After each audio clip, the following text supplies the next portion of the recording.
चाहते हैं, तो क्या यही ठाकुर जी और श्री जी की मर्जी है? बच्चा, संसार का स्वरूप ही ऐसा है, भगवत मार्ग में कोई बिरला ही चल पाता है। ये भगवत मार्ग है, नहीं तो सबको आनंद मिलता है माया जनित चेष्टाओं में, संसारिकता में। कोई बिरला ही कलिकाल है, कोई बिरला ही अतिशय कृपा राम की हुई, पाँव दे यह मार्ग सोई, ये सर आवत अति कठिनाई, राम कृपा बिनु आई न जाई।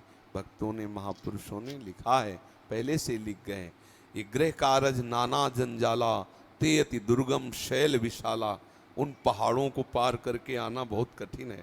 मोह ममता काम क्रोध लोभ मोह मद, ये बड़े कृपा पात्र जन हैं जो ये कि मैं गुरु दीक्षा ले लूँ, मैं प्रभु की शरण में होकर भजन करूं, मैं खान पान सुधारूं। नहीं, आज के वातावरण में ये विचार कोई महत्व थोड़ी रखते हैं।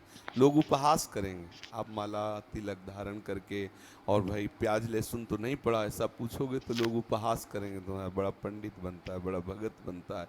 लेकिन ये उपहास सहना होगा, लोगों का निरादर सहना होगा, परिवार वालों का निरादर सहना होगा, तभी प्रभु का आप आदर प्राप्त कर पाएंगे, तभी प्रभु का प्रेम प्राप्त कर पाएंगे। ऐसा संभव नहीं है कि संपूर्ण सृष्टि हमारे अनुकूल हो जाए, चाहे वो घर वाली हो, चाहे अंदर वाली हो, चाहे बाहर वाली हो, नहीं हो सकती। अंदर भी की भी सृष्टि तो हमारे प्रतिकूल हो रही, मन कुछ कह रहा है, बुद्धि कुछ कह रही है, लेकिन हमें अंदर भी लड़ना है। और घर के परिवार के सब अनुकूल नहीं हो, वहाँ भी लड़ना है। घर से बाहर निकलो तो भी वहाँ हम कुछ मतलब नहीं रखते, लेकिन वो हमारा उपवास कर रहा है, गाली दे रहा है, तो हम बुरे कर्म तो नहीं कर रहे, फिर क्यों गाली दे रहा है? ये हमें लड़ना नहीं। हमारा मार्ग ऐसा है कि ऐसा होगा, इस मार्ग में ऐसा नहीं। तो मानो गुस्सा आती है, ना हम शराब पीते हैं, ना हम गंदे आचरण करते हैं, माला धारण करके भजन मार्ग में चल रहे हैं, सबको नमन के भाव से चल, फिर क्यों गाली देते हो? जो गंदे आचरण कर रहे हैं उनसे तो हाथ मिला रहे हो। हम सतमार्ग में चलना चाहते हैं तो हमें गाली दे रहे हो। पर ये होगा, इस मार्ग में ये होगा। कोई बिरला ही तुम्हें कहेगा शाबाश, बहुत भाग्यशाली हो, भगवत मार्ग में चल। जैसे क्या पाखंड कर रहे हो, नाटक कर रहे हो, क्या तिलक विलक लगा है, मौज मस्ती लो, कौन भगवान क्या भगवान, ऐसा है संसार। बड़े भाग्यशाली हो आप, अपनी निष्ठा में रहना, चाहे कोई भी विरोधी हो जाए। अब नहीं, अब तो बेली फैल गई, जाने सब कोई, मेरे तो गिरधर गोपाल दूसरो न कोई। बस इसी भाव से चलना होगा।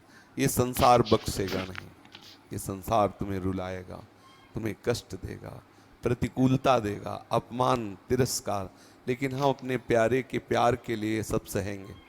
है, मैं हर कष्ट सहूंगा लेकिन किसी से कहूंगा नहीं, प्यारे आपके लिए सहूंगा।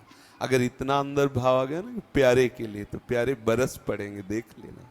सहना पड़ेगा, पक्का सहना पड़ेगा, पक्का सहना पड़ेगा। इस मार्ग के पथिक को ये विशेष सहना पड़ेगा। वैसे सहना तो सबको पड़ता है, पर इस मार्ग के पर, क्योंकि माया बख्शेगी नहीं, वो आपकी धज्जियां उड़ाएगी किसी न किसी रूप में मिल करके।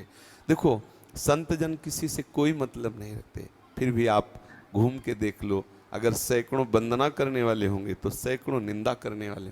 कुछ तो ऐसे जलते होंगे कि इसको जहर दे दिया जाए, इसको मार, और ऐसा किया गया। परम सिद्ध श्री उड़िया बाबा जी महाराज ध्यानस्थ बैठे हुए हैं सत्संग में, और उस बांके से, वो गड़ासे से काट दिया, बाबा को काट दिया। लोग इतने बाबा का यश नहीं सह पा रहे थे, पैसा दे के नाक कटवाए सभा में। वो गया, चाकू मारी, पास में पार्षद लोग खड़े थे, रोक लिया, फिर भी चाकू इतनी नाक में लग गई। क्यों? क्या इन ब्रह्मलीन महापुरुषों से किसी की हानि होनी? साधुते होए न कारज हानि, सबका मंगल करते हैं, पर इस संसार बख्शता नहीं। ऐसे महापुरुषों, हृदय हिला देने वाली घटना। वो तो ध्यानस्थ बैठे, फव्वारे खून के उठ पड़े, 6-6 इंच गड़ासा घुसा, ऐसे यहाँ कई गड़ासे मारे, वो महापुरुष इस संसार से अंतर्ध्यान हो गए। ये जगत ऐसा ही है। क्या बिगाड़ा था मीरा जी ने? इस संसार का क्या बिगाड़ा था? गिरधर के प्यार में आंसू बहाते तड़पती रहती थी, जहर दिया गया उनको। कैसी कैसी उनके साथ वो प्रतिकूलताएं पे, उनके ठाकुर को कई हाथ जमीन में नीचे गाड़वा दिया गया। कितना कितना क्या रत्नावती ने किसी का बिगाड़ा था? लेकिन देखो, उनके चरित्र पढ़ के देखो, ये भगवान का मार्ग ही ऐसा है। इस संसार प्रतिकूलता देगा। कुछ बातें ऐसी हृदय की होती हैं जो केवल उपासक ही जानता, दूसरा नहीं जानता, इसलिए बच्चा ये सहना पड़ेगा। हृदय घायल होता है संतों का, जो वास्तविक मार्ग पे चलने वाले। इस संसार ने कांटे मार मार के उसे जर्जर कर दिया होता है, फिर वो आगे बढ़ता है। ऐसे थोड़ी, ये ऐसा थोड़ी कि भाई ये ड्रामेबाजी का मार्ग हो, ये जय जय वाह वाह किसी की भी, अगर जो सच्चे मार्ग के पथिक हैं उनके पीछे की जीवनी उन्हीं से पूछ लो कि क्या हुआ है तुम्हारे जीवन। ये शंकर जी का मंदिर है सने बिहारी के सामने। यहाँ एक टूटी सी कुटिया में रहते थे, जब केवल भिक्षा गई और 1 रुपया पास नहीं, तो जब वहाँ पाने बैठते तो वहाँ का पुजारी कहते खड़ा हो, उठा अपनी रोटी उठी भाग, यहाँ शंकर जी के मंदिर में जूठन फैला रहा है। उसे कहते कहाँ जाऊँ, रोड में खाने नहीं देंगे, घर हमारे है नहीं, शंकर जी के मंदिर में एक कोने में अंधेरे में पा रहे, तो उठा, कभी कभी उठा देता, तो अपना रोटी उटी लिए कमंडल लिए बाहर निकल। वहाँ कोकिल साई की एक टोटी लगी, उसमें आचमन करते, पानी पीते अपनी कुटिया में, ना कोई व्यवस्था है, बिजली कटी हुई थी, ना पंखा ना। तो आज जो तुम देख रहे हो ना प्रकाश में, तो तुम्हें लगेगा ऐसा ऐसा, लेकिन क्या क्या जीवन में हुआ है, कैसे कैसे व्यवहार संसार के जीव कर, बहुत विचित्र। कोई साथ नहीं देता, सच्ची मानना, एक प्रभु के सिवा कोई सृष्टि में नहीं जो तुम्हें साथ दे सके। जिस पर तुम भरोसा करोगे वही तुम्हें ऐसी जगह मारेगा, बोल नहीं पाओगे और तो आह भर के रह जाओगे। यहाँ कोई भी वस्तु, कोई भी व्यक्ति, कोई भी स्थान तुम्हारा सहयोगी नहीं। अगर कोई है तो प्रभु, प्रभु के जन, प्रभु का नाम, प्रभु का धाम, वही दुलार देते हैं, दूसरा नहीं दे सकता, पक्का समझ लीजिए।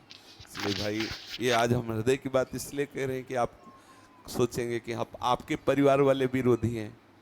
कोई ऐसा नहीं मिला, आज तक नहीं मिला, आज तक नहीं मिला कि शाबाश बहुत सुंदर, अहो भाग्य तुम्हारे, तुम भगवत मार्ग।